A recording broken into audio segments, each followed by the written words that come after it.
ամեն օր իր մանկության հեքիաթում է ու Գորիսյային տանը, որտեղ մեծացել ու կյանքի ամենալուսավոր օրերն է անցկացրել։ Լինում են նույնիսկ դեպքեր, երբ երազիս մեջ տեսնում եմ մանկությանը ժամանակ ապրած այն սենյակը, որտեղ քնում էի, ու հարթնանալուն պես փորձում եմ պատկերացնել, որ եթե աչքերս բացեմ, հայտնվելու եմ հենց այդ մանկության բույրը ունեցող սենյակում։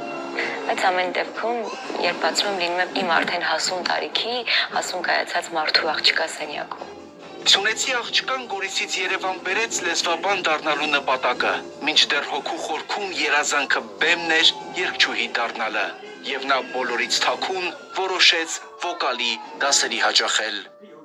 Ընթացքում չէի ուտում ոչինչ, որ կարողանա այդ գումարը եւս խնայել, գումարել եւ շաբաթական 2 անգամ վճարել։ Եկավ մի օր, երբ ես սկսեցի չուտելուց թուլանալ ու վատանալ, եւ այդ նորությունը հասավ իմ մայրիկին։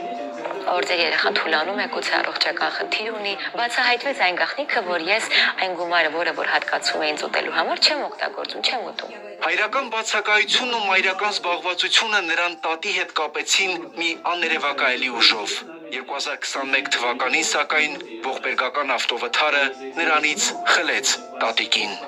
Եթե գիտեմ, որ դու ճանապարհին ես ու գնում ես, քեզ զանգելու մի պատճառ կա։ Նոր չհասցրիր։ Եվ այդ զանգը ես ցավոք սրտի ստացա, որ չեմ հասցրել։